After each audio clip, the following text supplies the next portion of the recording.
নমস্কার। আসুন ভগবানকে প্রণাম জানিয়ে আমরা শুরু করি।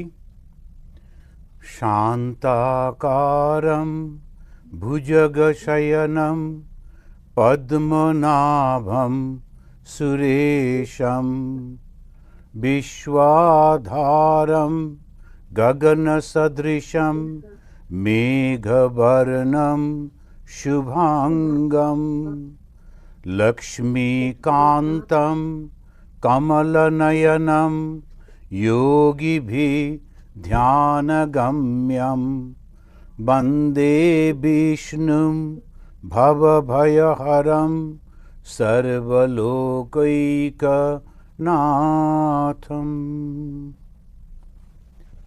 আমরা ভগবান শ্রী বিষ্ণুকে স্মরণ করলাম, সর্বলোকৈকনাথম, যিনি সমস্ত লোকের নাথ। এই সমস্ত লোক মানে তিনটে লোক আছে, স্বর্গ, মর্ত্য আর পাতাল, এই তিনটি লোক। আবার কখনো কখনো সাতটা তল, এই নিচের দিকে সাতটা উপরের দিকে এসব বলা হয়, কিন্তু অর্থাৎ সর্বব্যাপী সব কিছুর যিনি স্রষ্টা, সর্বলোকৈকনাথম। তো বলতে গিয়ে প্রথমেই বলছেন শান্তাকারম ভুজগশয়নম, তিনি শান্ত আকার। কেন শান্ত? কেননা কোনো অ্যাজিটেশন নেই, তার মধ্যে কোনো বিক্ষোভ নেই। বিক্ষোভ নেই কেন? কোনো বাসনা নেই। কোনো বাসনা থাকলে তখনই বিক্ষোভটা হয়। আমাদের সমস্ত কিছু এই বাসনা থেকেই হয়। তো যখন এই বাসনা থাকে না, তখন খুব শান্ত হয়ে যায়। শান্ত আকার, শান্ত আকার, শান্ত আকার। ভুজগ শয়নম, তিনি যেন সাপের ভুজঙ্গ মানে সাপ, যেন সাপের ওপরে শুয়ে আছেন, অর্থাৎ তিনি যোগীশ্বর। সাপ হচ্ছে যোগের প্রতীক। তো তিনি ওই যোগের একেবারে মালিক, তিনি ঈশ্বর, তিনি যোগীশ্বর। তো সেই জন্য যোগীশ্বর তিনি রয়েছেন। ভুজগ শয়নম পদ্মনাভম সুর ঈশম, তা তিনি ওই সুরদের, দেবতাদের তিনি ঈশ্বর। এইভাবে বর্ণনা করা হচ্ছে। এখন ভগবানের যে বর্ণনা, ভগবানকে বোঝাবার জন্য যে চেষ্টা, তো সেই চেষ্টা দুরকমভাবে করা হয়, সেটা আমরা পরে আসব। তো এই নানান রকমভাবে চেষ্টা করা হয় ভগবানকে কিভাবে বোঝানো যায়। তো বাক্য দিয়ে, ভাষা দিয়ে, উপমা দিয়ে, বাক্য মনের বাইরে যিনি, তাকে বোঝানো হচ্ছে। এই কথাটা ভগবান কে না, বাক্য এবং মনের বাইরে। বাক্য অর্থাৎ শব্দ দিয়ে আমরা তাকে বর্ণনা করতে পারছি না, আর মন কি না, তাকে চিন্তাও করতে পারছি না। একটা কোনো রকম যে চিন্তা করব সেটারও উপায় নেই। তো বাক্য আর মনের বাইরে যিনি, তাকে তো শব্দ দিয়ে বোঝাবার চেষ্টা করা হচ্ছে। এটা একটু খুব মুশকিলের ব্যাপার, যে সে লোক তো পারবে না। এরপরে তিনি বলছেন যে মুনি কেন চেষ্টা করছেন না, যাতে আমাদের মতো সাধারণ লোকেরা বুঝতে পারে। এতদিন কিন্তু ভগবান সম্পর্কে ধারণা ছিল না তা নয়, ছিলই তো, কিন্তু তিনি সর্বব্যাপী চৈতন্য স্বরূপ।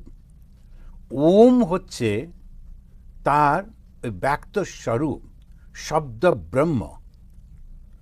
এই যে নানা রকম যে চিন্তাগুলো ছিল, সাধারণ মানুষ ওটা পেরে উঠছে না। এইটা একটা যদি আমরা দেখি, আমাদের এই হিন্দু ধর্মে খুব সুন্দরভাবে এগিয়েছে, আস্তে আস্তে আস্তে করে করে। আর সবসময় স্বাধীনতাটা থাকায় তার উপর কোনো রকম জোর ছিল না বলে খুব নিজের মতো বিস্তার লাভ করেছে। প্রথম দিকে ভয় পেত প্রকৃতি, এ কখনো ঝড় হচ্ছে, এ হচ্ছে, ও হচ্ছে। তারপরে আমাদের আত্মীয় স্বজন মারা যাচ্ছে, তাদের নিয়ে। তো এরকম নানান রকম চিন্তা করে ভগবানের চিন্তা হচ্ছে। এত বড় সমুদ্র, এই রকম ঢেউ, তাহলে সমুদ্র একটা দেবতা। এই সূর্য যখন ওঠে সব অন্ধকার দূর হয়ে যায়, সূর্য তাহলে দেবতা। প্রচণ্ড ঝড়েতে আকাশ একেবারে আমাদের গাছপালাগুলো সমস্ত উড়ে উড়ে যায়, ওইটা একটা দেবতা। আকাশ অবশ্যই দেবতা, এত বড় যখন, এরকম করে করে একটা কল্পনা হচ্ছে। এখন দেবতার কাছে পৌঁছবো কি করে? তখন বললো অগ্নিতে যদি আমরা ঘি দিই তাহলে যে ধোঁয়াটা হয় ওই ধোঁয়াটা আকাশে চলে যাচ্ছে, দেবতাদের কাছে চলে যাচ্ছে। তো এই যে আমরা যজ্ঞগুলো করি, তা আমরা কি ওই অগ্নিকে বলছি, অগ্নির মধ্যে দিয়ে ওটাকে পৌঁছে দিচ্ছে। অগ্নিও দেবতা, কিন্তু অগ্নি সেই ভগবানের কাছে পৌঁছে দিচ্ছে। এই নানান রকমের এক্সপেরিমেন্ট চলেছে, কিন্তু যদি আমরা লক্ষ্য করে দেখি তা ওরা সবসময় বলছে কিছু একটা আছে যেটা আমাদের থেকে শক্তিশালী, বাইরে। তো সেটা খোঁজ খবর করতে করতে একটা সময় এলো। আর যদি লক্ষ্য করে দেখেন কথামৃতে ভগবান শ্রীরামকৃষ্ণদেব বলছেন যে ঋষিরা খুব পরিশ্রম করতেন। ওরা সেই সকালবেলায় জঙ্গলে চলে যেতেন, সেখানে গিয়ে একা একা বসে তপস্যা করছেন। কি তপস্যা করতেন? হয়তো ল্যাবরেটরি ছিল না, তো কি তপস্যা করতেন? মনটাকে নিয়ে তপস্যা করতেন। তো একলা থাকলে যখন আশেপাশে কোনো কিছু নেই, তখন মনটার উপরই তো ফোকাস। তা মনটা কখন কীরকম হচ্ছে, কী জন্যে কী হচ্ছে, তার অ্যাকশানগুলো, রিয়াকশানগুলো সমস্ত ওরা নোট করে করে রাখতেন, ভেতরে ভেতরে ভেবে রাখতেন। আর ধীরে ধীরে ধীরে ধীরে এক একটা করে এক্সপেরিমেন্ট করছেন। আচ্ছা, যদি এই মন্ত্রগুলো উচ্চারণ করি, এই শব্দগুলো বলি, তাহলে কি এটা বায়ু শান্ত হবে? এখনও দেখবেন ওই গ্রামে গঞ্জে বৃষ্টির জন্যে ওরা গিয়ে যজ্ঞটজ্ঞ করে। যদি যজ্ঞের জন্য যদি বৃষ্টি হয়, বরুণ দেবতা খুশি, এই এক্সপেরিমেন্ট চলছে। করতে করতে হঠাৎ ওরা দেখলো যে বাইরের প্রকৃতিটা সবসময় পরিবর্তনশীল, সব কিছু চেঞ্জ হয়ে যাচ্ছে। তার মানে কিছু একটা আছে যেটা পার্মানেন্ট। এখন ধরুন, আমার ছোটবেলাকার ছবি যদি আমাকে দেখানো হয়, আমি চিনতে, মা মাসি বলে না দেন এটা হচ্ছে তুমি, ওই ছোট বাচ্চাটাকে দেখলো, বা ভেরি কিউট, কে এটা, বলে আরে এটা তুমি, তাই নাকি? এখন বুঝতেই পারবো না। তাহলে আমি যে শরীরটা বলছি, আমার শরীরটাই তো আমি চিনতে পারছি না, তাহলে আমিটা কে? ছোটবেলাকে যে বুদ্ধিগুলো ছিল, বিচারগুলো ছিল, সেসব পাল্টে গেছে। তাহলে বুদ্ধিটাও গেল, তাহলে আমিটা কে? আমি ওই শরীরটা নই, আমি ওই মনটাও নই, তাহলে আমিটা কে? এই করতে করতে খুঁজে খুঁজে ওরা বাইরের প্রকৃতিটাকে ভালো করে দেখলো, দেখে তারপরে বলল না, তাহলে আমাকে দেখলে কেমন হয়? কেননা ফলটাকে যদি আমরা বিচার করি, তাহলে গাছটা সম্পর্কে জানতে পারবো। আমার স্রষ্টাটা কে? সেখানে গাছটা বোঝার জন্যে তখন সে নিজের মনের মধ্যে যেতে লাগলো। আর যখন উপনিষদে আমরা যদি খেয়াল করি, যখন লক্ষ্য করব, উপনিষদ বলছে আমাদের এই যে পঞ্চ ইন্দ্রিয়, ওরা খুঁজে খুঁজে বার করলো, পাঁচটাই তো ইন্দ্রিয় আছে, চক্ষু, কর্ণ, নাসিকা, জিহ্বা, ত্বক। এই পাঁচটা ইন্দ্রিয় বাইরে গিয়ে পাঁচটা বিষয়কে শুধু ভোগ করছে। আর ধরা যাক এই পাঁচটা ইন্দ্রিয়কে আমি বন্ধ করব, সংযত করব, কিছুতেই করতে পারছি না। চোখ দেখতে চাই না, তবু চলে যাবে, শুনতে চাই না, তবু কান শোনে, এই নানান। তখনও বললেন যে যেন বাবা রেগে গিয়ে বাড়ি থেকে ত্যায্যপুত্র করে দিয়েছে এই পাঁচজনকে। এই শরীরটা আমাদের বাড়ি, আর সেইখানে যিনি মালিক আছেন তিনি আমাদের এই পাঁচটা ইন্দ্রিয়কে যেন বার করে দিয়েছেন। তারা বাড়িতে ঢুকতে পারছে না বাবার ভয়ে, বাবা ত্যায্যপুত্র করে দিয়েছেন। তো এইরকম অবস্থায় ওরা বারবার বিষয়ের দিকেই চলে যাচ্ছে। ওই পরীক্ষলোকান কর্মচিতান ব্রাহ্মণ নির্বেদ মায়া অকৃতকৃতেন ইত্যাদি, বলে সমস্ত বিষয়গুলোকে পরীক্ষা করা হলো। এই পরীক্ষা করে করে তারপরে বলল যে তাহলে ভেতর দিকে দেখি। কশ্চিৎ ধীরা প্রত্যগাত্মানমৈষ্যৎ আবৃত্ত চক্ষু অমৃতত্বমিচ্ছন। তখন তারা চোখটা বন্ধ করলো। চোখটা বন্ধ মানে ওই সমস্ত ইন্দ্রিয়গুলোকে কন্ট্রোল করলো। আমরা আগের দিনও আলোচনা করেছি। এবারে ভেতরে গেল, গিয়ে যাকে আবিষ্কার করলো, সেই আবিষ্কারটা সম্পর্কে খুব অত সুন্দরভাবে উপনিষদ বলছেন। রবীন্দ্রনাথও ওই গানের আকারে বলেছেন, শৃণ্বন্ত। যারা গান করেন ওরা জানেন, ওটা খুব সুন্দর করে ওই গানটা রবীন্দ্রনাথের এতে করেছে। শৃণ্বন্ত বিশ্বে অমৃতস্য পুত্রাহ আয়ে ধামানি দিব্যানি তস্তু বেদাহমেতম পুরুষম মহান্তম আদিত্যবর্ণম তমস পরস্তাৎ। এই প্রথম আবিষ্কার হলো। এটা গ্রেটেস্ট একেবারে আমরা বলতে পারি একটা আবিষ্কার। এর থেকে বড় আবিষ্কার মানুষের ইতিহাসে আর কখনো হয়নি। সেটা কি? মানুষ তার নিজের স্বরূপটাকে জানতে পারল। এটা বহুদিনের পুরনো কথা। ঋষিরা এটা জানতেন। তারপরে ধীরে ধীরে সমাজটা বড় হলো। তো সমাজ যখন বড় হলো, সাধারণ লোকগুলো, তাদের তো ওই খাওয়া আর বাঁচা, এছাড়া তো আর কোনো কিছু নেই। সাধারণত সব কিছুই তো একটা, যেমন আমরা পশুদের দেখি, জন্মালো, একটু লাফালাফি করে, খায় দেয়, ঘুমিয়ে পড়ে, আবার ওঠে, আবার খায়, এই চলতে থাকে, করতে করতে একদিন মারা যায়। তেমনি মানুষেরও ওই বড় হয়, একটু পড়াশুনো শেখে, নানা রকমভাবে ইনকাম করে, তারপরে একদিন মারা যায়। এরমভাবে তো চলছে।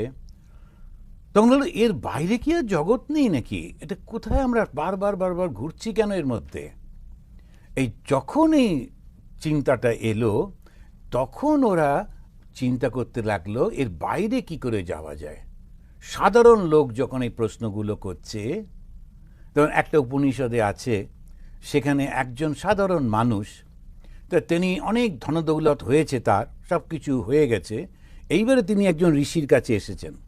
এসে বলছেন, কস্মিন্নু ভগবো বিজ্ঞাতে সর্বমিদম বিজ্ঞাতম ভবতীতি। আপনি কি আমাকে বলতে পারেন স্যার, যে কি জানলে আমি সব কিছু জেনে যাব? জানার বাসনাটা খুব বেড়ে গেছে, তো আমার আর কিছু দরকার নেই, সমস্ত কিছু সব আছে, কিন্তু তুমি বলো তো আমি কি জানলে সব কিছুকে জানতে পারবো? একটা জিনিস বলো যেটা জানলে আমি সবটা জানতে পারবো। কস্মিন নু ভগবো, ভগবান হে ভগবান, তো আমরা যেমন রেসপেক্টেড স্যার বলি, তেমনি ভগবো, সবাইকেই ওই ভগবান শব্দটা বলা হতো। ভগবো বিজ্ঞাতে সর্বম ইদম বিজ্ঞাতম, এই যে যা কিছু আছে একসঙ্গে জানতে পারবো। তখন উনি বললেন, হ্যাঁ, দুটো পথ আছে। একটা হচ্ছে তুমি যদি জাগতিক সব কিছু জানতে চাও, তখন তুমি ওই দিকে যেতে হবে। আর যদি তুমি আধ্যাত্মিক বিষয়ে জানতে চাও, তখন আর একটা আছে। তখন উনি বললেন, দ্বে বিদ্যে বেদিতব্যে ইতিহা অস্মায়াদ ব্রহ্মবিদো বদন্তি। এই অহংকারটা ওরা কখনো করতেন না, ব্রহ্মবিদ তারা বলেছেন। দ্বে বিদ্যে বেদিতব্যে, দুটো জ্ঞান আছে, একটা হচ্ছে জগতের জ্ঞান, আর একটা হচ্ছে নিজের সম্পর্কে জ্ঞান। এই জগতের জ্ঞানটা তাকে বলা হলো বিজ্ঞান। তখন সে ঋগ্বেদ, যজুর্বেদ, সামবেদ, অথর্ববেদ, শিক্ষা, কল্প, ব্যাকরণ, ছন্দম, নিরুক্তম, জ্যোতিষামিতি, সব লিস্টটা দিয়ে দিল। জ্যোতিষটাও আমাদের মধ্যে রয়েছে, এই সব কিছু জানা। তখন ফিজিক্স কেমিস্ট্রি ছিল না বলে ওই লিস্টে ঢোকেনি, নইলে পরে হয়তো ঢুকে পড়ত। এখন এই সমস্তগুলো জানা হচ্ছে সেই জানা। কিন্তু যদি আর একটা জ্ঞান আছে, সেটা কি? ওই নিজেকে জানা। রবীন্দ্রনাথের একটা বোধহয় গান আছে না, আপনাকে মোর জানা আমার ফুরাবে না, সেই জানারই সঙ্গে সঙ্গে তোমায় চেনা। আমি অবশ্য প্রায় ভুল করি, রবীন্দ্রনাথের গানটা দ্বিজেন্দ্রলাল একটা এগুলো সব করে ফেলি। কিন্তু আপনাকে এই জানা আমার ফুরাবে না, আমি যখন নিজেকে জানবার চেষ্টা করছি, সেটা শেষ হচ্ছে না। কেন? সেই এই তুমি মানে ঈশ্বর, আমি যে নিজেকে জানবার চেষ্টা করছি, তখন তোমাকে জানতে পারছি। এক্স্যাক্টলি ওই অন্তরের মধ্যে যখন ওরা জানতে পারলো, দেখতে পেল, তখন সে ঈশ্বরকে দেখতে পেল। এটা তো ঋষি মুনিরা হলো। সাধারণ লোকের কি হবে? ব্যাসদেব সুন্দর করে তিনি ওই সব লিখলেন টিকলেন, তিনি খুব সুন্দর একেবারে ব্রহ্মসূত্র লিখছেন, তারপরে মহাভারত রচনা করছেন, নানান সমস্ত যতগুলো আমাদের উপনিষদ আছে, সেই উপনিষদগুলো পর্যন্ত তিনি, বা আমাদের বেদটাকে সুন্দর করে ভাগ করে দিলেন। কিন্তু সবই হাইলি ইন্টেলেকচুয়াল পিপলের জন্যে। সাধারণ মানুষ সে ওইটা পড়ে বুঝে উঠতে পারছে না। অনেকে আসে উপনিষদ কিনে নিয়ে চলে যায়, নামটা শুনেছি তো, তারপরে বলে সব কটা উপনিষদ দিন। আমি বলি আগে একটা দিয়ে ট্রাই করুন, কারণ আমাদের বিক্রি করতে পারলে আমাদের ভালো, কিন্তু শুধু শুধু কিনে আনলাম, এখন করিটা কি? তো আপনি একটা নিয়ে যান, গিয়ে পড়ে দেখুন, নামটা শুনে খুব উৎসাহ মনে হচ্ছে, কিন্তু তারপরে আর কিছু বোঝা যায় না কি বলতে চাইছে। তো সেই জন্যে ওই ধীরে ধীরে একটু একটু করে করুন। তো সাধারণ লোকের কী হবে করছেন, ওই সেই সময় নারদ এসে বললেন, তুমি ভগবানের রূপটা বর্ণনা করো, ভগবানের লীলাটা বর্ণনা করো, আর সেইটা মানুষকে তার নিজের জীবনের সঙ্গে সুন্দর তারা মিল খুঁজে পাবে। তো ভগবানের জন্ম হচ্ছে, ভগবান ধীরে ধীরে বড় হচ্ছেন, তাঁর জীবনে নানান সমস্যা আসছে, তাঁর জীবনে সুখ দুঃখ ভালোবাসা বেদনা সব রকম হচ্ছে, যেমন মানুষের জীবনে হয়। কিন্তু তিনি তার পারে চলে যাচ্ছেন, ওইটা মানুষ নিজের সঙ্গে রিলেট করতে পারবে, মেলাতে পারবে, আর তখন খুব ভালো হবে। সাধারণ মানুষের জন্যে তখন বললেন তাহলে ঠিক আছে। এইবারে উনি বসলেন, বসে ভগবানের চিন্তা করছেন, চিন্তা করতে করতে ধীরে ধীরে তার সমস্ত ওই লীলাটা আসছে, হলো ভাগবত। তা ভগবানের কথাটাই হচ্ছে ভাগবত। তো এই ভগবানের বাংময়ী মূর্তি, তো ভগবানের মূর্তিটাকে, রূপটাকে শব্দ দিয়ে, বাক্য দিয়ে তিনি আমাদের সামনে প্রেজেন্ট করলেন, আর আমাদের খুব ভালো লাগছে। দারুণ অ্যাকশনের ঘটনা না? প্রথমে যখন কৃষ্ণের জন্মের আগে কৃষ্ণের মা তার দাদা ওকে খুব ভালোবাসে, বিয়ে দিয়েছে নিজেই আর একজন রাজার সঙ্গে যাকে ওর খুব পছন্দ। সেই রাজার বিয়ে দিয়ে নিজেই আবার ঘোড়ার গাড়ি করে বোনকে নিয়ে যাচ্ছে নতুন বিয়ের পরে। খুব কথা যাচ্ছিল ভালো, কিন্তু কথা নেই বার্তা নেই, আকাশবাণী হলো, ওরে মূর্খ, ওই যে তুমি তোমার বোনকে নিয়ে যাচ্ছ, ওরই অষ্টম গর্ভের ছেলে তোমাকে হত্যা করবে। ব্যাস হয়ে গেল। ও সঙ্গে সঙ্গে অষ্টম গর্ভ মানে ওরে বাবা, হয়তো বা জাস্ট 8 বছর 9 বছর 10 বছরের মধ্যেই তো হয়তো হতে পারে, তাহলে কি হবে? ও সঙ্গে সঙ্গে তরোয়াল বার করে ওর নিজের বোনকেই মারতে, এতক্ষণ যাকে ভালোবাসছিল ওকে মারতে যাচ্ছে। তখন ওর এই বন্ধু যে রাজা যার সঙ্গে বিয়ে দিয়েছে সে বলল যে দেখো তুমি তো আমাকে চেনো, আমি তোমায় কথা দিচ্ছি আমার অষ্টম গর্ভের সন্তানটিকে তোমার হাতে দেবো। ওকে নিয়ে তো সমস্যা, তোমার বোনকে মারলে যে যখন পুরুষ যখন কোনো মহিলার গায়ে হাত তোলে তখন তার সমস্ত সব কিছু নষ্ট হয়ে যায়। এটা আমাদের দেশে একটা বিরাট এটা ছিল। শ্রীরামচন্দ্র এসে ওর ভাইকে বলছেন, লক্ষণকে বলছেন, লক্ষণের খুব ইচ্ছা ছিল যে ওই কুবজাকে একটু মারবে টারবে, বলছে না খবরদার হাত দেবে না, কোনো মহিলার গায়ে হাত দেবে না। নিয়ম হচ্ছে কখনো যারা ডিফেন্ড করতে পারে না তার গায়ে হাত দেবে না, ছোট বাচ্চাকে, মহিলাকে আর বৃদ্ধকে কখনো স্পর্শ করবে না, এইটা আমাদের নিয়মের মধ্যে। তো সেই কারণেতে ওকে বলো তুমি এত বড় বীর, তুমি নিজে হাতে বোনকে মারলে তোমার নিন্দা হবে। দেখুন আমরা যখন পড়ছি কত মানে দারুণ এক্সাইটমেন্ট একেবারে। এরপরে তুই তখন বললো তাহলে কি করা যায়? তখন বললো আচ্ছা আমি তোমাকে আমার একটা করে পুত্র জন্মাবে আর আমি বলে কাউন্ট করে অষ্টমটা তোমার হাতে তুলে দেবো, তাই তো? বললো ঠিক আছে। তা মোটামুটি ঠিকই ছিল।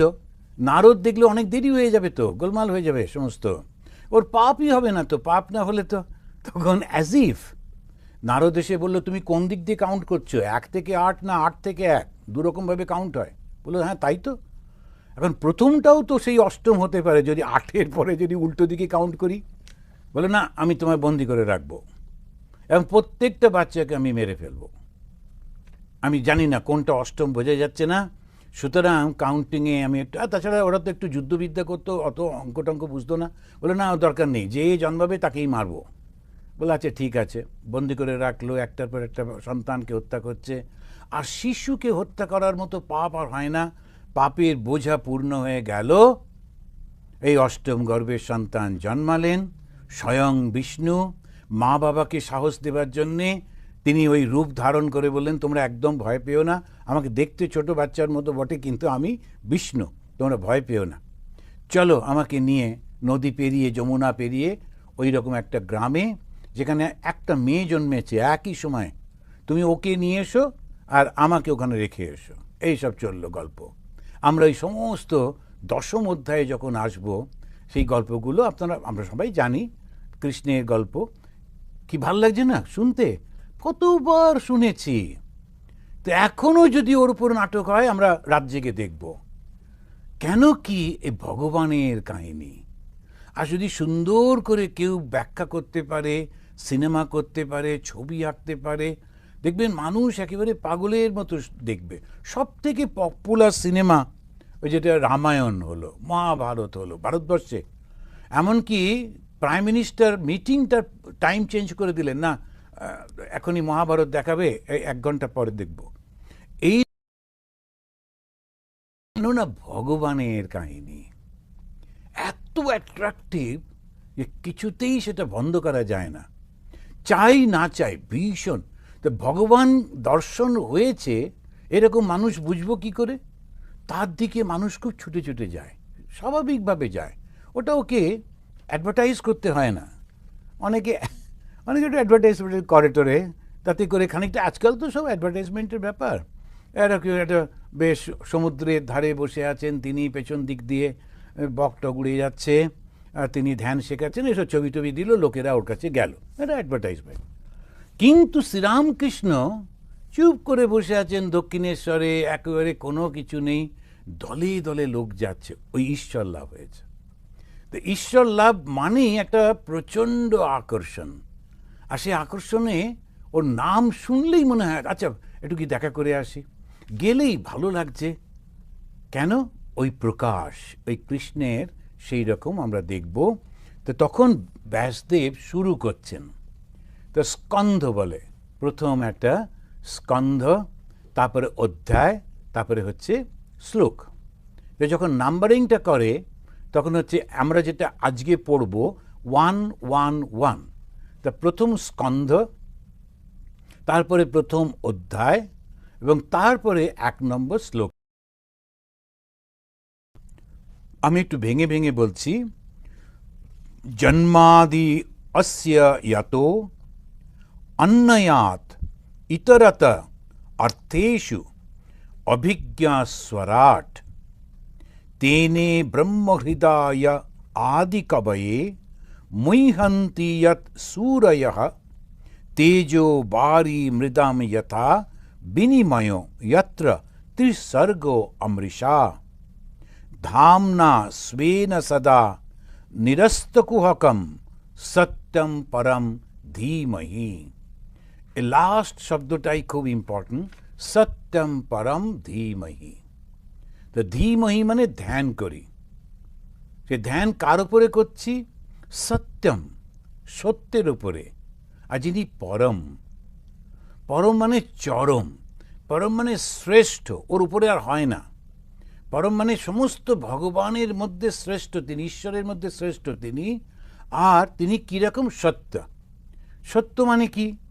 সত্য মানে যা চিরন্তন থাকে। এখানে এটা করে তিনি বলছেন, তো ভগবান কেমন? তখন বলল সত্যম পরম। এইবারে আমরা ভগবানের একটা দেখতে পাচ্ছি, তিনি কিরকম? না সত্যম পরম সত্য। এরপরে ভগবান কি করেন তার উত্তরে বলছি, জন্মাদি যস্য জাতঃ। জন্মাদি, জন্ম আদি, আদি দিয়ে শেষ করলো।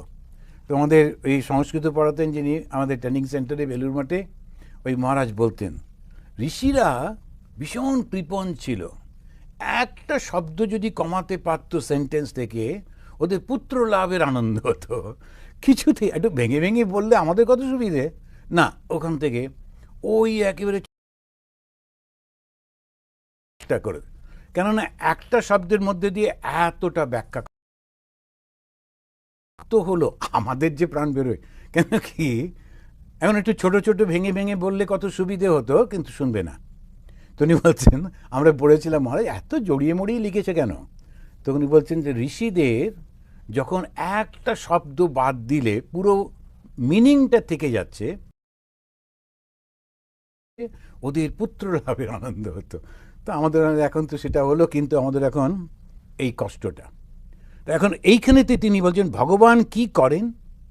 জন্মাদি যস্য জাতঃ, জন্ম আদি, অর্থাৎ জন্ম, তারপরে স্থিতি, তারপরে মৃত্যু পর্যন্ত 6টা পরিবর্তন আসছে। জায়তে অস্তি বর্ধতে বিপরিণীয়মতে বিপক্ষীয়তে ম্রিয়তে। এই পরপর এই ঘুরে ঘুরে যাচ্ছে। ওই গত মাসেই বুদ্ধদেবের জয়ন্তী হলো।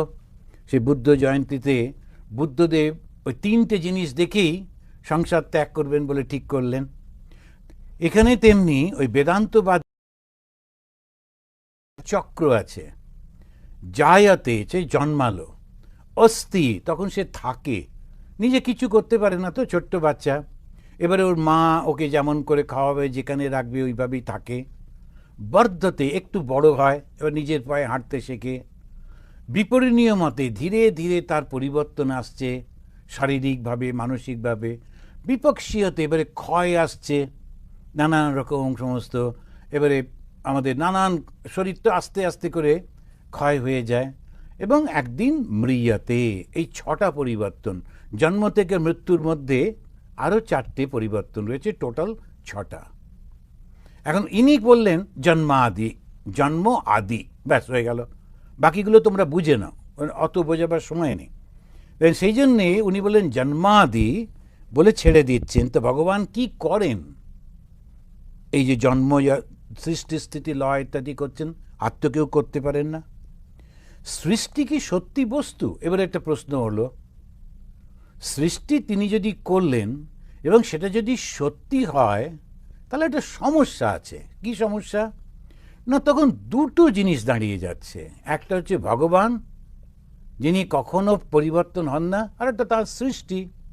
একবার সৃষ্টির পর ছাত্র থেকে যাবে, তখন কি হবে? দুটো যদি একসঙ্গে থাকে তাহলে তো সংঘর্ষ, আর যখন সংঘর্ষ হবে তখন একটা না একটা তো ভেঙে পড়বেই, হয় সৃষ্টি ভেঙে পড়বে, নয় ভগবান ভেঙে পড়বে। তো স্বামী বিবেকানন্দ একটা জায়গায় বললেন, শ্যাল গড ডাই? ভগবানের কি মৃত্যু হবে? তা কী করে সম্ভব? কারণ চিরসত্য তিনি, তার তো কোনো পরিবর্তন হয় না। এইখানে এসেই সমস্ত আমাদের বড় বড় দার্শনিকরা তারা একদম মাথা খারাপ। কী করে বর্ণনা করবে? আপনি দেখবেন সেমেটিক রিলিজিয়ান, যেটা আব্রাহামিক রিলিজিয়ান, ওরা বললেন ভগবান, তিনি বললেন let there be light, there was light. তারপর একটা লিস্টও বানিয়েছে, সোমবার দিন ভগবান জল সৃষ্টি করলেন, মঙ্গলবার দিন এই সৃষ্টি করলেন, বুধবার দিন এই সৃষ্টি করলেন, করে করে শনিবার পর্যন্ত যাওয়ার পর সব সৃষ্টি শেষ। শনিবারে মানুষ সৃষ্টি হলো, আবার মানুষের থেকে তখন একবার মানবী সৃষ্টি হলো, হবার পর রবিবারটা কি করবে? তখন রেস্ট নিল। তখন ইসলাম তারা মোটামুটি ওই একই জায়গাকার লোক, বললো আমরা ওইটা ফলো করলে বলবে যে আমাদের নকল করছে, একটু চেঞ্জ করলো। বললেন না, উনি শুক্রবারে রেস্ট নিয়েছিলেন, সেজন্য ইসলামে ওরা রবিবারে কাজ করে, শুক্রবারটা রেস্ট করে, এরকম করে একটু চেঞ্জ করলো। তারপরে ওই জুইশরা বললো, আরে তোমরা আবার আমাদের সমস্ত নকল করছো, আমাদের তো সাবাত তাবাদ আছে, খুব এরকম করে করে একটা করছে। আমরা ওর মধ্যে যাইনি। আমাদের যে ইন্ডিয়ান যে রিলিজিয়ান, তো তারা ওই বিচার করতে বসলো, তখন 3টে খুব স্ট্রং মতবাদ এসে গেল। একটা মতবাদ হলো দ্বৈত, যেমন এই ইব্রাহিম এদের সমস্ত, যাদের ভগবান আলাদা, আমি আলাদা। ভগবান আমাকে সৃষ্টি করলেন, করে বললেন তুমি আমার কাছে পৌঁছবার চেষ্টা করো, কিন্তু তুমি খুব বেশি হলে আমার কাছে আসতে পারো, কোনো দিন আমি হতে পারবে না, এটা মনে রেখো। বলে উনি সৃষ্টি করে দিলেন, তারপরেতে আমরা ওরকমভাবে চিরন্তন এই চলেছে, আমরাও আলাদা।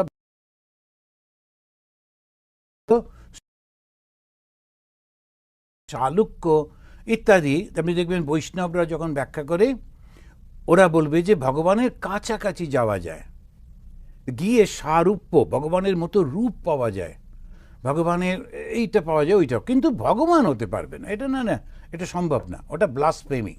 যদি বলছে আমি ভগবান হয়ে যাচ্ছি, এটা তো কখনো হয় না। আবার আর এক দল বলল, শঙ্করাচার্য বললেন, যদি আমি কোনো দিনই ভগবান না হতে পারবো, তাহলে আমি ভিখারির মতো খালি ভগবানের চরণতলে গিয়ে বসে থাকবো, আমি করবই বা কেন? যদি কষ্ট পাই নরকে তো পাবো, কিন্তু স্বাধীনভাবে থাকবো, এটা হয় না, আমি কখনো এটা করতে পারবো না, এটা হবে না। তাহলে বলল ভগবান সৃষ্টি করলেন কি করে? মায়ার দ্বারা সৃষ্টি করলেন। তার মায়াতে সৃষ্টি, যেন সৃষ্টি, সত্যি সত্যি সৃষ্টি হয়নি। এটা যেন। ছোটবেলায় আমি দেখতাম ওই সব বাচ্চারা খেলা করে, বিশেষ করে মেয়েরা, ওরা তো ছোট ছোট পুতুলের বিয়ে হয়েছে, বিয়ের পরে সবাইকে ডেকে নেমন্তন্ন, তাদেরকে খেতে দিচ্ছে কাগজের টুকরো, এই নাও ভাত, এই নাও মাছ, এই নাও মিষ্টি। আর যারা নেমন্তন্ন খেতে এসছে ওগুলোও ছোটো ছোটো, তারাও খুব খুশি হয়ে ওটা হাতে নিয়ে বসে আছে, খাওয়া হচ্ছে। সমস্ত কল্পনা, ওই দুটো পুতুলের বিয়ে, তাদের বিয়েতে কি কি হলো, খাওয়া দাওয়া, যা যা ওরা দেখেছে সেটা করছে। এখন ওই যে জগৎটা যদি আপনি গিয়ে পুতুলটা ভেঙে দেন, অনেক সময় একটু দুষ্টু ছেলেরা গিয়ে ওগুলো ভেঙে দিত, তখন খুব ওরা কান্নাকাটি করত, ওদের জগৎটা ভেঙে গেল। ওরা কিন্তু ওই যে পুতুলগুলোর মধ্যে দিয়ে পুরো জগৎটাকে সৃষ্টি করত। ঠিক আমাদের তাই। আমরাও এখন বড় হয়েও কিছুতেই ওই খেলাটা ভুলতে পারছি না। ওই পুতুলটা ছেড়ে দিয়েছি, মানুষদের নিয়ে খেলা করছি। আর তাতে কিছু যদি এদিক ওদিক হয়ে যায়, কেঁদে আকুল হয়ে যায়। ভাবতেই পারি না যে এটাও তো আমার জন্মের আগে ছিল না, মৃত্যুর পর থাকবে না। মাঝখানে এই যে কিছুদিন, এটা নিয়ে আমি কেন মাথা ঘামাচ্ছি, কেন এত পাগল হচ্ছি? যেটা কর্তব্য সেটাই করি। তো তাহলে ভগবান যে জন্ম আদি সব সৃষ্টি করলেন, এটা কি সত্যি? তখন বলছেন না। উদাহরণ দিতে গিয়ে বলছেন তেজো বারি মৃদাম যথা। ওই যে শ্লোকটা পড়লাম তাতে রয়েছে তেজো বারি মৃদাম যথা। এখন যখন তেজ হয়, সূর্যের তেজ, আপনারা যখন রাস্তা দিয়ে আমরা যাই, যখন দেখবেন খুব গরমকালে, বিশেষ করে ইন্ডিয়া টিন্ডিয়া যে খুব পরিষ্কার দেখতে পাওয়া যায়, যখন দুপুরবেলায় গাড়ি চালাচ্ছি, দূরে একেবারে কালো রাস্তার উপরে চকচক করছে জল, রিফ্লেকশনও দেখতে পাওয়া যাচ্ছে। কিন্তু কাছে যান, কিচ্ছু নেই। মরুভূমিতে যেতে হবে না, রাস্তাতেই দেখতে পাওয়া যায়। তা তেজ ও বাড়ি, তেজের মধ্যে সূর্যের তেজেতে আমরা জল দেখছি। সূর্যের তেজে কি করে জল থাকবে? কি দেখছি তো, নিজের চোখেই তো দেখছি। তাহলে কি করে অস্বীকার করব? অন্য কেউ বললে না হয় বলতাম, কিন্তু না। এইটাই হচ্ছে, যেমন আমরা সত্যি সত্যি নিজের চোখে দেখি, অথচ যে জিনিসটা ওখানে নেই, সেই রকম জগৎটা আমার সামনে রয়েছে, অথচ নেই। তো ভগবান সৃষ্টি করলেন, কিভাবে সৃষ্টি করলেন? তিনি ওই মায়ার দ্বারা সৃষ্টি করছেন।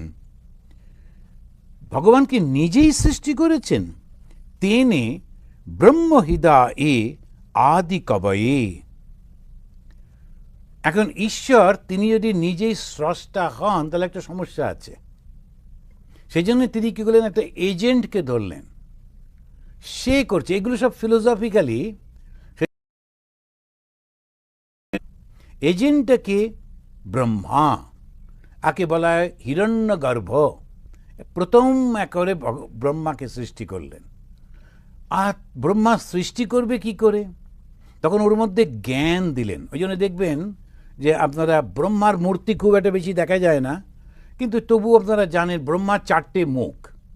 কেন 4টে মুখ? ওই 4টে বেদ।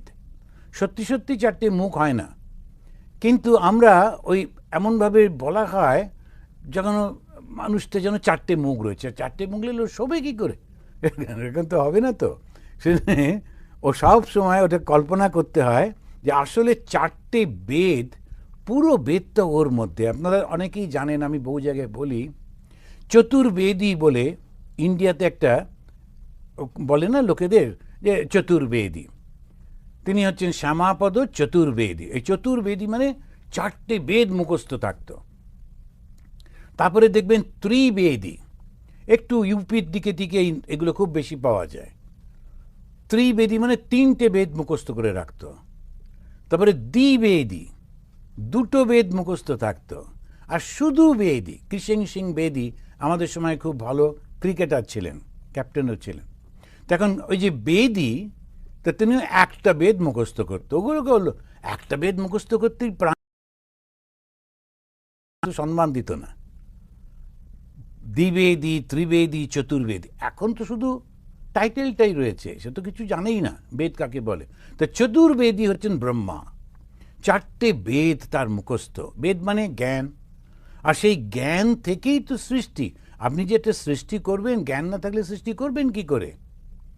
অ্যান্ড সেইটাই এখানেতে তিনি বলছেন, ভগবান নিজেই সৃষ্টি করছেন? বলছেন না, তিনি তার একটা ইমেজ তৈরি করলেন।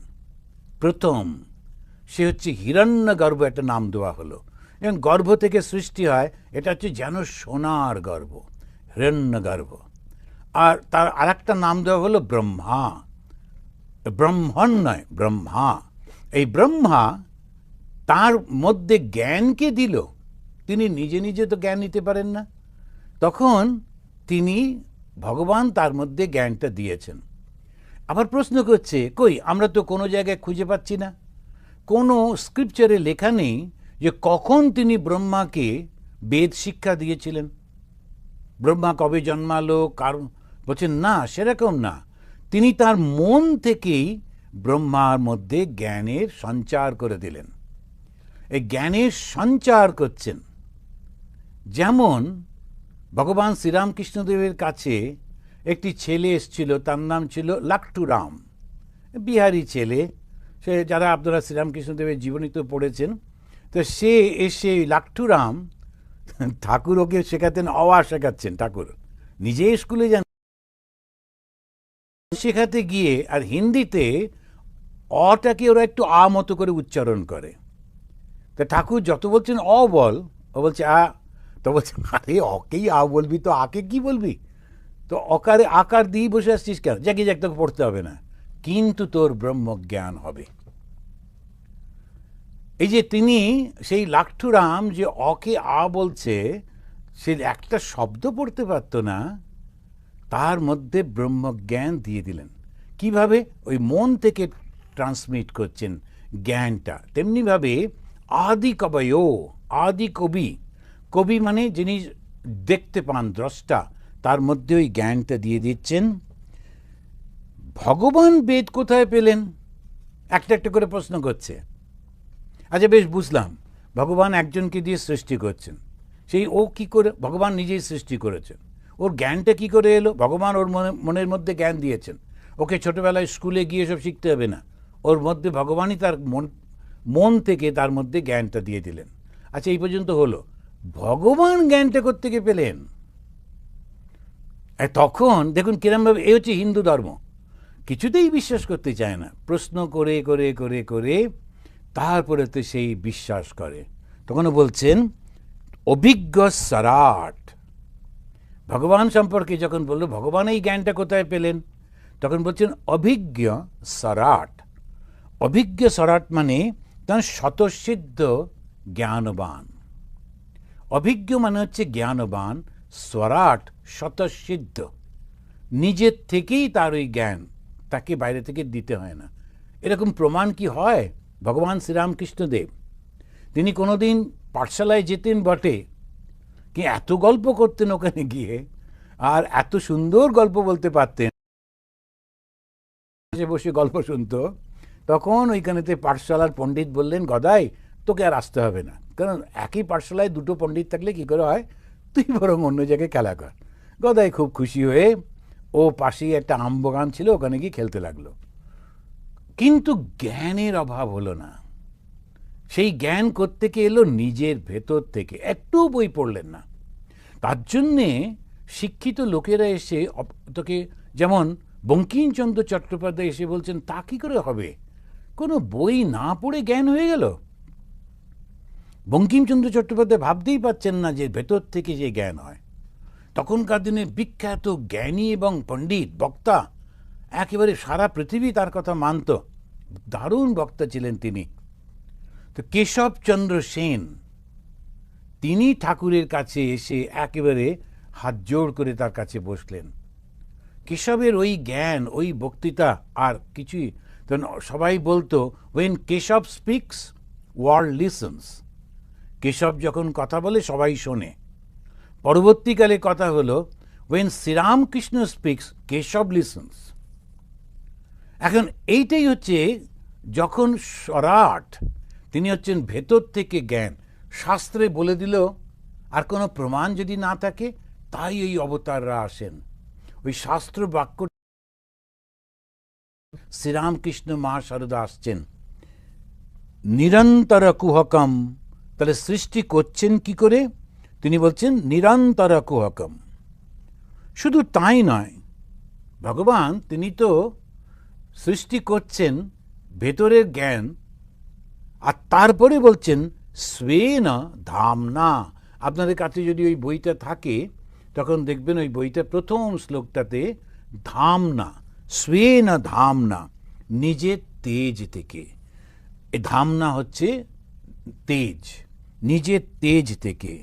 সদা মানে তিন কালে, বর্তমান, ভবিষ্যৎ এবং অতীত, এই তিন কালেই তিনি রয়েছেন।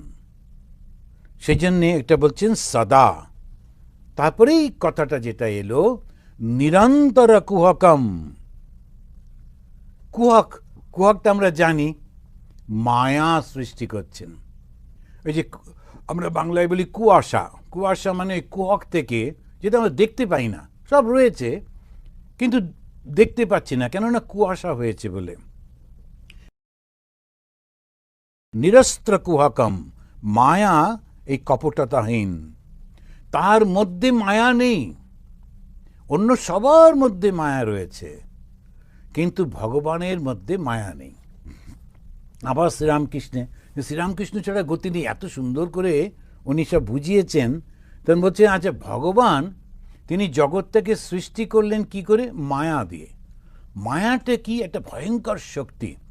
কীরকম শক্তি? ও আসল জিনিসটাকে চাপা দিয়ে দেয়, দিয়ে তার উপরে আর একটা জিনিস দেখায়। তো সেই জন্যেই মনে হয় যেন আমরা ওইটা দেখছি। কীরকম? তখন ওই বেদান্ত উদাহরণ দিচ্ছে যে একটা দড়ি পড়ে রয়েছে, দড়িটা আমি দেখতে পাচ্ছি না, আমি সাপ দেখছি। দড়িটা যদি না থাকতো তাহলে কিন্তু আমি সাপ দেখতাম না, দড়িটা রয়েছে। তা প্রথম যেটা সাবস্ট্যান্স, যেটা বস্তু, এবারেতে আচ্ছা চাপা দিয়ে দড়িটা নেই এরকম দেখাচ্ছে না, ওর উপর সাপ দেখাচ্ছে, ওর মতো একটা কিছু ওর উপরে চাপিয়ে দিল। তা সেই জন্যেই ওই যে মায়াটা কীরকম, ঈশ্বরের শক্তিটা কীরকম, আসল যেটা সেটা চাপা দিয়ে তারপরে আর একটা কিছু দিয়ে দেয়, তখন আমরা ওইটাকে ভুল করে ফেলি। আসল এই যে জগৎটা, সেটা আর তো কিছু না, সেটা সম্পূর্ণভাবে ঈশ্বর, চৈতন্যময়, চৈতন্য ছাড়া কিছু নেই। তথাপি আমরা চৈতন্য দেখতে পাই না, কেননা চৈতন্যের ওপরে আমরা কখনো পশু দেখি, পাখি দেখি, মানুষ দেখি, ভালো দেখি, মন্দ দেখি, নারী দেখি, পুরুষ দেখি, কত রকম ভ্যারাইটি দেখি। কে দেখছি? আমি দেখছি। কিভাবে দেখছি? আমি প্রজেক্ট করছি বলে দেখছি। এইটাই হচ্ছে এখন যে পৃথিবীটা, আমরা যারা ভারতবর্ষে জন্মেছি, বড় হয়েছি, আমাদের পৃথিবী কিন্তু এই ভারতবর্ষের ওইটুকুর মধ্যে। আমাদের হচ্ছে মানুষগুলোকে এরকম ফিচার এরকম দেখতে হয়, ব্যবহারগুলো এরকম হয়, তারা এই করে, তারা সেই করে, আমার ওইটাই জগৎ। এখানে যারা জন্ম হয়েছে ওরা আবার ওইটুকুই জগৎ। আমি বুঝতে পারছি না, আজকাল সায়েন্সের জন্যে আমরা অনেক কিছু দেখি, খানিকটা আইডিয়া হয়, তথাপি জগৎ হচ্ছে আমার ওইটুকু জগৎ। কেন? ওর থেকে বাইরে যেতে পারি না তো। স্বামী বিবেকানন্দ এই শিকাগোতে এসে উনি যে বক্তৃতা করলেন, বিখ্যাত বক্তৃতা, সেখানে তিনি দুটো ব্যাঙের গল্প বললেন। আপনারা জানেন, একটা হচ্ছে কুয়োর ব্যাঙ আর একটা হচ্ছে সমুদ্রের ব্যাঙ। সমুদ্রের ব্যাঙটা যখন কুয়োয় এসে পড়ে গেছে, কুয়োর ব্যাঙটা ওকে দেয়, তুমি আমার মতো দেখতে, তা তুমি কে? বলে আমিও ব্যাঙ। বলে আচ্ছা তুমি কোথা থেকে এলে? বলে সমুদ্র থেকে। ও সমুদ্র, সেটা কত বড়? আমাদের এই কুয়োটার মতো কি? বলে একটা লাফ দিয়ে বললো এর থেকে বড় নিশ্চয়ই হবে না। সমুদ্রের ব্যাঙ বললো ভাই আপনি কি বলছেন? সমুদ্র এরকম কোটি কোটি কুয়ো ওর মধ্যে ডুবে যাবে, তো তুমি চলো না আমার সঙ্গে দেখা যাবে। না আমি যাব না, আমার ঠাকুর দাদা, আমার বাবা সব এইখানে জন্মেছে, তারা সবাই বলেছে এটাই হচ্ছে সব থেকে বড় জলাশয় পৃথিবীতে, এর থেকে বড় জলাশয় হতেই পারে না। তা আমাদের পৃথিবী কোনটা? যেটুকু আমরা দেখি জানি, ওর তো বেশি যেতে পারি না। কেন? ওই মায়ার জন্যে। আর যেই মায়াটা দূর হয়ে যায়, সঙ্গে সঙ্গে দেখি এই সমস্ত জগৎটা তো আমি। বসুধৈব কুটুম্বকম, এই হিন্দু ধর্ম মানে কি? বসুধৈব ভগবানের নাম মারার ইচ্ছে হয়েছে, একটু গায়ের শক্তি আছে, প্র্যাকটিস করবে, ওটা একটা অন্য জিনিস। কিন্তু আমার ভগবানের নাম বলতে হবে, নইলে মারবো, এটা মোটেই হিন্দু ধর্ম নয়। হিন্দু ধর্ম হচ্ছে বসুধৈব কুটুম্বকম, এই সমস্ত যে পৃথিবী সব কিছু আমার কুটুম্ব, আমার আত্মীয়, এই হচ্ছে হিন্দু ধর্ম। কেন? ওটা ছাড়া তোর কিছু নেই। তো ওই জায়গায় যখন কেউ পৌঁছয়, তখন তাকে বলা হয় ওর ঈশ্বর লাভ হয়েছে। লোকেরা সারাক্ষণ বলে যে ঈশ্বর লাভ হয়েছে, ঈশ্বর লাভ হয়েছে, ওই যে নানা রকম সব সিনেমা টিনেমা দেখে। তো ঈশ্বর লাভ মানেই হচ্ছে আপনি চুপ করে বসেছিলেন, ঝুম করে একটা আলো, তার মধ্যে থেকে মা কালী এলেন, তারপর একটু কথাবার্তা হলো, এসব তখন একটা দাঁড় করিয়েছে। তখন ওইটা দেখে আমাদের মনে হয় ঈশ্বর লাভ মানেই সামথিং অন্য কিছু দেখছো। তা কেন? ঈশ্বর লাভ মানে হচ্ছে ওই জ্ঞান, যে জ্ঞানে তখন আর দুই দেখে না, সে এক দেখে। ফল কি হয়? ভালোবাসা। তো একজন যে ঈশ্বর লাভ করেছে বুঝবো কি করে? ওর ভেতরে পরিপূর্ণ ভালোবাসা, কোনো বিচ্ছেদ নেই। ইনি আমার, ও আমার নয়, এ কাছে আসবে, ও আসবে না, এইরকম যার আছে ওর ঈশ্বর লাভ হয়নি। বাকি যা হয়েছে হয়েছে, ঈশ্বর লাভ হয়নি। যখনই সে ক্ষুদ্রতার মধ্যে আসে, সেই জন্য মা শারদামণি দেবী তিনি বললেন, আমার শরত যা আমজাদও তাই। আমরা এটা প্রায় কোট করি যারা রামকৃষ্ণ ভাবধারার লোক, যে মা কীরকম যেন হিন্দু মুসলমানকে মিলিয়ে দিচ্ছেন। হিন্দু মুসলমানের ব্যাপারই নেই, না হিন্দু না মুসলমান, না সন্ন্যাসী না গৃহী। আসল হচ্ছে সত্য বস্তু ছাড়া তো কেউ নেই, আলাদা করে কেউ কি আছে? ওই হচ্ছে জ্ঞান। যখন মাস্টারমশাই তখনকার দিনে MA পাস, ক্যালকাটা ইউনিভার্সিটির MA পাস শ্রী মহেন্দ্রনাথ গুপ্ত, আর তখনকার দিনে ওর উপরে আর কিছু পড়াশুনো হতো না, আর ডবল MA করতো, ট্রিপল MA করতো। কিন্তু ওই MA পাস লোককে, যিনি স্কুলেই যাননি, একদিন দুদিন পাঠশালায় গেছিলেন, সেই শ্রীরামকৃষ্ণ বলছেন, জ্ঞান কাকে বলে বলো দেখি?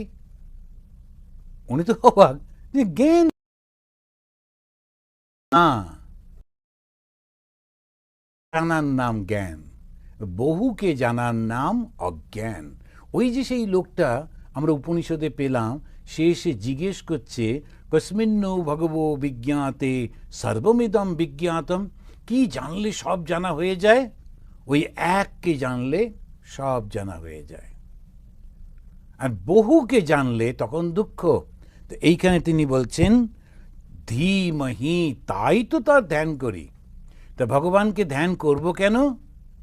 ধী মানে ধ্যান করা। ধ্যান মানে কি? সম্পূর্ণভাবে তার সঙ্গে মিলিত হয়ে যাওয়া।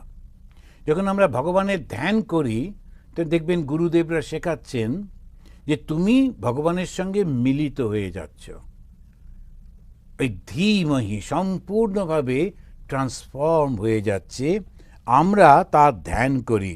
তো তার এইটা বলতে গিয়ে একটু, হ্যাঁ, বেদান্তে বলছে ব্রহ্ম সত্য জগৎ মিথ্যা, আবার ভাগবতে বলছে, বা এই যে ভক্তিসূত্রে বলছে ঈশ্বর সত্য জগৎ মিথ্যা। পার্থক্য কিছু হলো? শুধু দুটো শব্দ, একটা বলল ব্রহ্ম আর একটা বলল ঈশ্বর। চৈতন্য মহাপ্রভু তাই খুব সুন্দর করে এইটাই বলেছেন, যেটা জ্ঞানীরা যাকে ব্রহ্ম বলে, ভক্তরা তাকে ভগবান বলে, তিনটেই কিন্তু এক। কিন্তু আমরা অনেক সময় বুঝতে পারি না, খুব ঝগড়াঝাঁটি করতে। আবার যারা জ্ঞানী তারা অনেকটা সায়েন্স স্টুডেন্টের মতো একটু তারা স্টাইল করে থাকে। সায়েন্স যারা পড়ে না ওদের একটুখানি, তুই কি পড়িস? না আমি তো আর্টস নিয়ে পড়ি। ও ওই কবিতা টবিতা লিখিস না? আচ্ছা বেশ, যা যা, তুই সব বুঝবি না। তারপরে সায়েন্স যারা পড়ে ওদের সবসময় একটুখানি, আর যারা আর্টস টার্টস পড়ে ওরা বলতে চায় না যে যাকে আমি কিছু পড়ি এই পর্যন্ত। কিন্তু জ্ঞান তো জ্ঞান, সায়েন্স আর্টস নিয়ে কোনো ব্যাপারই নেই। এইখানেতে এটাই তিনি বলছেন, বেদান্তে বলছে ব্রহ্ম সত্য জগৎ মিথ্যা। সত্য কখনো পরিবর্তন হয় না, ওটাই সত্য। স্বামী বিবেকানন্দ তিনি ভারতবর্ষকে উদ্দেশ্য করে বলছেন, হে সত্য।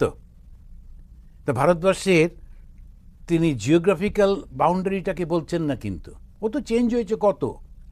আগে আগে যখন সেই ভারতবর্ষের পিকচার দেখতে পাওয়া যায়, বিশাল ভারতবর্ষ, তারপরে সেটা কমতে কমতে এখন একটা এসে দাঁড়িয়েছে।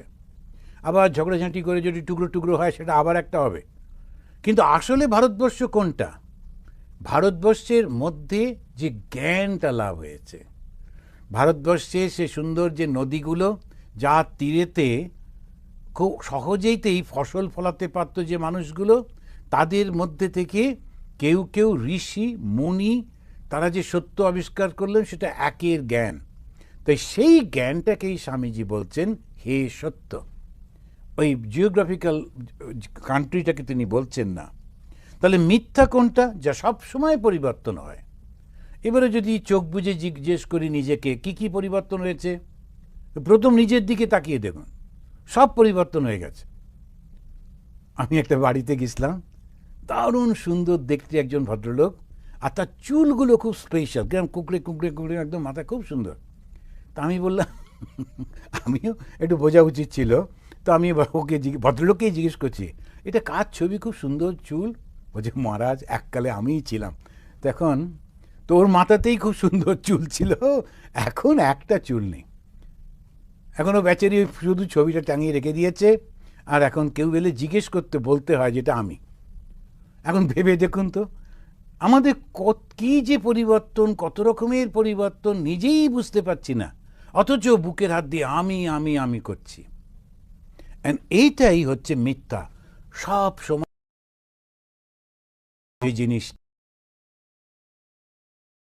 ব্রহ্মকে সর্বব্যাপী চৈতন্য, যিনি চৈতন্য, চেতনা, সর্বত্র চেতনা রয়েছে। ঈশ্বরকে সর্বব্যাপী ভগবান। খুব একটা পার্থক্য আমরা কখনো দেখতে পাচ্ছি না, শুধু টার্মিনোলজিগুলো চেঞ্জ হচ্ছে। এইবারেতে ওই ভগবানকেই ধ্যান করতে বলছেন, কিন্তু সর্বব্যাপী যে ব্রহ্ম, তাকে কি আমরা ধ্যান করতে পারবো? না। সেই জন্যে দেখবেন যারা জ্ঞান পথের প্রতীক, ওরা কিন্তু ধ্যান করে না। যারা জ্ঞান পথের প্রতীক, তারা ধ্যান করে না। কেন? কার ধ্যান করবে? কে ধ্যান করবে? সেই কারণে ওরা শুধু বিচার করতে থাকে, শুধু বিচার করতে থাকে। এইটা আমরা অনেক সময় বুঝতে পারি না। তো জ্ঞানীরা ওরা কিন্তু কখনো ধ্যান করে না, ওরা একলা নিশ্চিন্ত কোনো জায়গায় বসে শুধু বিচার করে। এই রকম, এই আমি কি, এই হাড় মাংসের এই যে শরীরটা, এটা কি আমি? এই যে মনটা সবসময় নানান রকম উথাল পাতাল হচ্ছে, এই কি আমি? আমিটা কে? আমি তো সেই চৈতন্য স্বরূপ। তো ওটা একটু অন্য রকম। সেই জন্য শ্রবণ, মনন আর নিদিধ্যাসন, শুধু গভীর বিচারের মধ্যে ডুবে যায়। তো ধ্যান কারা করে? যোগীরা করে। তখন কি করে? মনটাকে উঠিয়ে নিয়ে এসে চৈতন্যের ওপরে রাখে, একটা ওপরে রাখলো। আর কারা করে? ভক্তরা করে। ভগবানকে হৃদয়ের মধ্যে বসিয়ে ধ্যান করে। এবার দেখবেন যারা দীক্ষা নিয়েছেন, অনেক সময় আপনাদের গুরুদেব বলেছেন, হৃদয়ের মধ্যে একটা পদ্মফুল, সেই পদ্মফুলের উপর তোমার ইষ্ট দেবতা বসে আছেন, তুমি ইষ্ট দেবতাকে তুমি পুজো করছো, তাকে খেতে দিচ্ছ। এখন কি হচ্ছে? মনটা ওই অ্যাক্টিভিটি পেয়েছে, তো জগৎ থেকে উঠে এসে ভেতরে চলে গেছে, মনের মধ্যেই সে চলছে। এবার জগৎটা থেকে যখন আপনি আর একটা জগৎ সৃষ্টি করছেন, ঘুমিয়ে ঘুমিয়ে নয়, জেগে, তখন ধীরে ধীরে মনটা ওই জগতের থেকে আলাদা হয়ে যায়। আর একটা কী হয়? ভগবানের চিন্তা করতে করতে খুব আনন্দ হয়, তখন ওর থেকে আর ইচ্ছে করে না বাইরে আসতে। আমরা ওকে ধ্যান ট্যান বলি। ভগবান তো বাক্য মনের অতীত।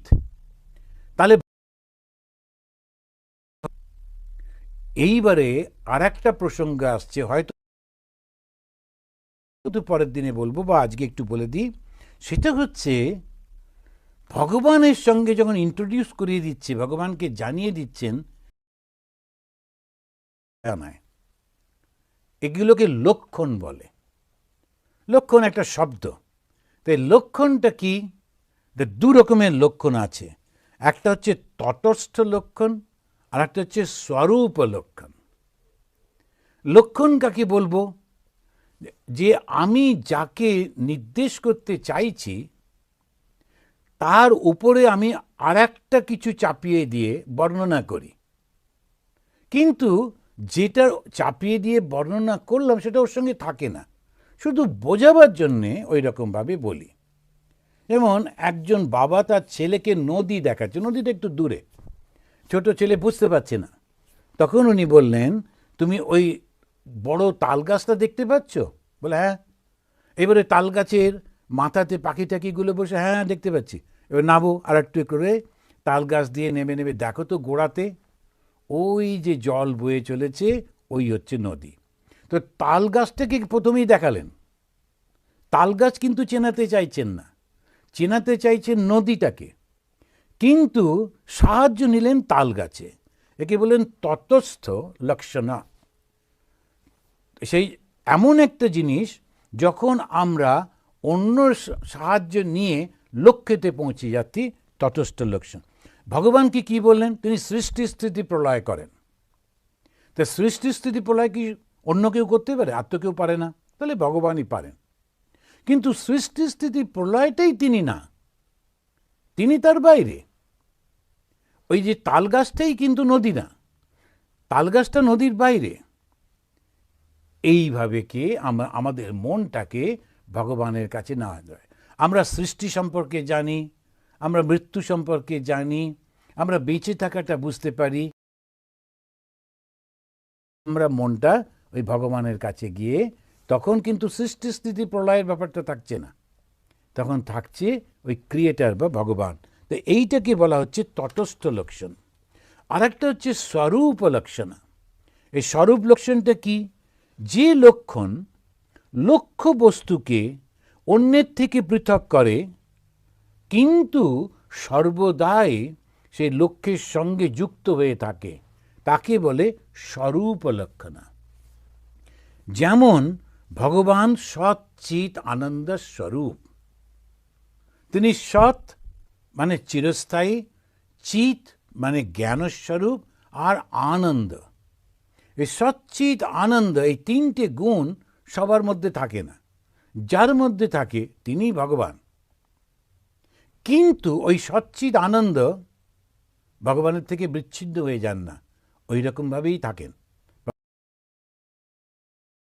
বললেন স্বরূপ লক্ষণা, ওটাই ওর স্বরূপ। তো আজকে আমরা এই পর্যন্ত। এর পরের দিন ভাগবতের প্রথম 3টে শ্লোক খুব গুরুত্বপূর্ণ, খুব অন্যগুলো আছে, এই 3টে দিয়ে খুব ফিলোসফিটাকে বুঝিয়ে তারপরে গল্পের মধ্যে নিয়ে যাচ্ছে, ঘটনার মধ্যে নিয়ে যাচ্ছে। তা প্রথমে আমরা ভাগবতে আমরা কাকে পাচ্ছি? যাকে বেদ উপনিষদ ব্রহ্ম বলছে তাকেই পাচ্ছি। কি নামে পাচ্ছি? ভগবান নামে পাচ্ছি। এই সেই ভগবানকে আমরা বুঝছি কি করে? দুটো লক্ষণার মধ্যে দিয়ে। একটা হচ্ছে স্বরূপ লক্ষণ, আর একটা তটস্থ। তট মানে যে সোর, সোরের উপরে যে তটস্থ লক্ষণের মধ্যে দিয়ে যাচ্ছি। তারপরে আস্তে আস্তে দেখবেন এইটা হচ্ছে হিন্দুইজমের, বিশেষ করে বেদান্ত এত সুন্দর করে সব কিছু বোঝায় যে আমরা যখন কাউকে বোঝাতে চাই একটা শব্দ ব্যবহার করি, কিন্তু সেইটা ঠিক মিন করি না, তার একটা অন্য অর্থ মিন করি।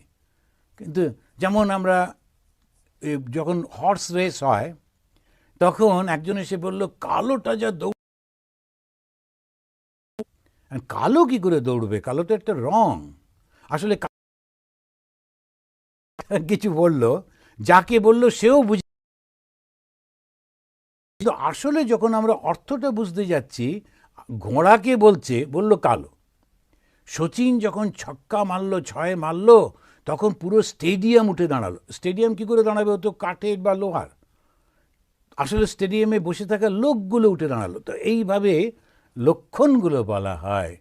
তা আমরা এইভাবেই ধীরে ধীরে ভগবানকে বুঝে তার কাছে যাব। আজকে 3বার শান্তি বলে শেষ করি। ওম শান্তি শান্তি শান্তি। হরি ওম তৎসৎ।